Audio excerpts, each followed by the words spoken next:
Shalom, shalom, peuple de Dieu. Je me présente ici, l'évangéliste Samuel, le leader de l'église MENA. MENA veut dire ministère évangélique de la Nouvelle Alliance. C'est une église qui est née en 2007, normalement à Nantes, précisément en France. Et la mission que Dieu m'a donnée n'est pas forcément là où l'église a été créée. Sur inspiration divine, Dieu m'a mené dans cette nation, en Côte d'Ivoire, qui est mon pays, pour que les réveils spirituels soient une réalité. Nous savons tous que aujourd'hui, après la montée de Jésus au ciel, la mission qu'il nous a donnée, c'est d'aller partout dans le monde, de faire de toutes les nations les disciples, en les baptisant au nom du Père, du Fils et du Saint-Esprit. Donc il n'y a pas un lieu précis où il faut rester pour exercer les ministères. Dieu nous envoie partout dans le monde. Et Dieu m'a envoyé principalement en Côte d'Ivoire, dans mon pays, pour que je puisse contribuer à l'éveil spirituel. Pourquoi? Parce que Dieu m'a révélé depuis cette année 2007 que après Israël, Dieu s'est choisi cette nation pour son alliance, pour son témoignage. Et c'est par rapport à cela que beaucoup n'ont pas compris quand j'ai tout abandonné. J'avais une grande entreprise automobile à Nantes, on parlait de moi partout, mais j'ai tout laissé, comme Jésus a appelé les 12 disciples. Quand il les a appelés, ils ont abandonné leurs fonctions pour suivre Jésus-Christ, pour être des pêcheurs d'hommes. Et moi, je suis venu dans cette nation pour être pêcheur d'hommes, afin que le peuple de Côte d'Ivoire, c'est un peuple acquis, un sacerdoce royal, une nation sainte, qui contribue au développement du royaume de l'Éternel. Donc je suis en Côte d'Ivoire pour prêcher l'évangile vrai. Que veut dire l'évangile vrai? Quand je parle de l'évangile vrai, je veux parler de la pureté du message que Jésus nous a laissé. C'est-à-dire l'évangile qui est dénudé de toute cupidité, de tout intérêt. Tout ce que nous devons rechercher, c'est le salut des âmes. Parce que Christ, dans sa mission, quand il a envoyé les disciples en mission, il leur a dit de ne rien prendre. C'est pour dire que Dieu est le pourvoyeur. Quand Dieu t'établit, c'est lui qui doit te donner les salaires et non les fidèles. Je suis venu en Côte d'Ivoire pour changer les données, pour que le peuple soit acquis à cause de l'évangile. Aujourd'hui, nous avons constaté que l'évangile est prêché sur la prospérité, sur le succès, sur la réussite. Non, tout ça fait partie de toi. Les chrétiens possèdent tout ça déjà. Parce que Christ est en toi. Quand tu vis, ce n'est plus toi qui vis, c'est Christ qui vit en toi, comme Galates 2, verset 20 le dit. Nous savons que Christ est celui qui a fait des exploits avec l'évangile. Donc, en tant que chrétien, en tant que serviteur, nous devons être des gens consacrés véritablement à l'évangile, sans cupidité, sans intérêt aucun. C'est l'évangile qui est prêché dans toute sa splendeur, dans toute sa limpidité, qui est dénudé de tout intérêt. Et donc, tout ce que les serviteurs de Dieu doivent rechercher, c'est de faire en sorte que le peuple que Dieu leur a donné, comme Jésus m'a dit à Pierre, paie mes brebis. Notre rôle primaire, c'est de faire perdre les brebis. Comment? De leur donner l'évangile qui va les amener au salut. L'évangile qui va les amener à l'obéissance à la parole. Parce que Christ a dit que l'obéissance est mieux que les sacrifices.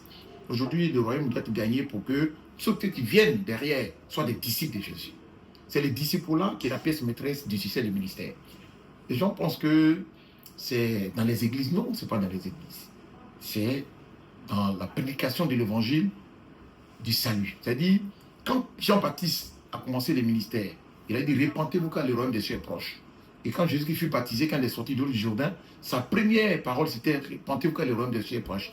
Donc, c'est la repentance et la sanctification qui amènent au salut, bien aimé. Et c'est pourquoi Dieu m'a envoyé dans cette nation, afin que le peuple qui est invoqué dans son nom, prie, s'humilie et se détourne de ses mauvaises voies, pour que l'Éternel sauve cette nation, afin que tout le peuple de Côte d'Ivoire s'acquiert à sa cause. Et c'est ça qu'il s'agit.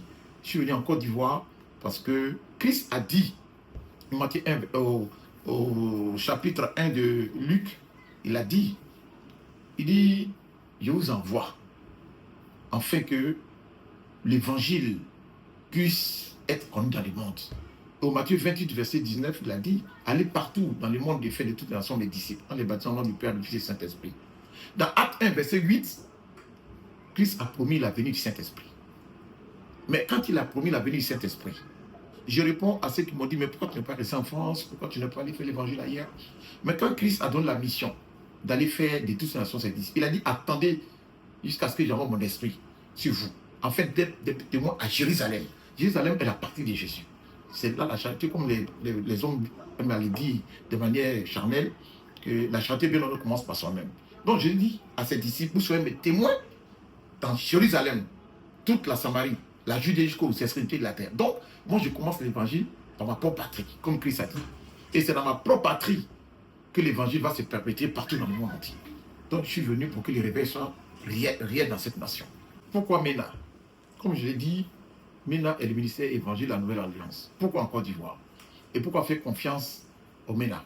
C'est même pas faire confiance au MENA. C'est un thème qui ne doit même pas être utilisé dans l'Église. On dit faire confiance au ministère, faire confiance aux serviteurs. Non. La confiance doit être donnée à Jésus-Christ de Nazareth. Comme je l'ai dit, le MENA n'est qu'un support. L'Église n'est qu'un bâtiment. Mais c'est l'Évangile qui est la priorité. MENA, pourquoi? Parce que le serviteur même qui est établi leader, MENA, a fait un sacrifice. Quand Jésus a appelé les disciples, ils ont abandonné tout ce qu'ils faisaient. Comme je vous l'ai dit, j'ai abandonné toute ma gloire de Nantes. J'avais une gloire humaine. Mais cette gloire va m'amener où? À la perdition. J'avais une grande entreprise, un garage auto à Nantes. Je suis le seul, avec un Béninois, qui avons des garages à Nantes. Mais le Béninois, lui, il n'avait qu'une succursale de Peugeot. Mais moi, c'est un garage privé. J'ai créé ces garages après une formation au ministère du Commerce et de l'Industrie de Nantes, où ça m'a valu un apport de l'État de 9 000 €, parce que j'ai été parmi les 5 premiers. Et donc, cet argent m'a été donné pour ouvrir mon entreprise. Mais j'ai regardé après, j'ai dit, mais cette entreprise va m'amener où? Et quand je travaillais, Dieu m'a dit, c'est mon œuvre que tu dois faire. Et quand j'ai décidé de rentrer en Côte d'Ivoire, j'ai bradé l'entreprise aux mains des Turcs. Aujourd'hui, c'est les Turcs qui exploitent l'entreprise. Je suis rentré en Côte d'Ivoire. Même mes parents ne me comprenaient pas. On dit, mais qu'est-ce que c'est? Il est devenu fou. Mes amis, même à Nantes, on dit que j'ai été envoûté. Mais pourquoi être envoûté? Mais je vous dis qu'aujourd'hui, je suis heureux parce que même 100 ans en France, je ne peux pas avoir ce que j'ai aujourd'hui. C'est pourquoi Christ a dit qu'il n'y a pas quelqu'un dans ces siècles et dans les siècles à venir qui a abandonné toutes ses richesses pour me suivre, qui n'a été récompensé. Et je vois la main de l'Éternel dans ma vie. Donc, j'appelle tout le peuple de Côte d'Ivoire à savoir qui est le serviteur au MENA et quelle église qui prêche l'évangile. Vous voyez, j'ai vendu ma propre maison.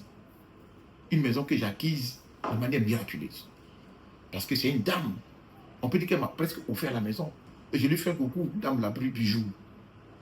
Elle m'a offert presque cette maison parce que je n'ai pas donné quoi qu'il soit pour avoir cette maison. C'est une grâce éternelle. Cette maison, je l'ai refourguée. Une maison qui coûte 150 millions. Je l'ai vendue à 105 millions.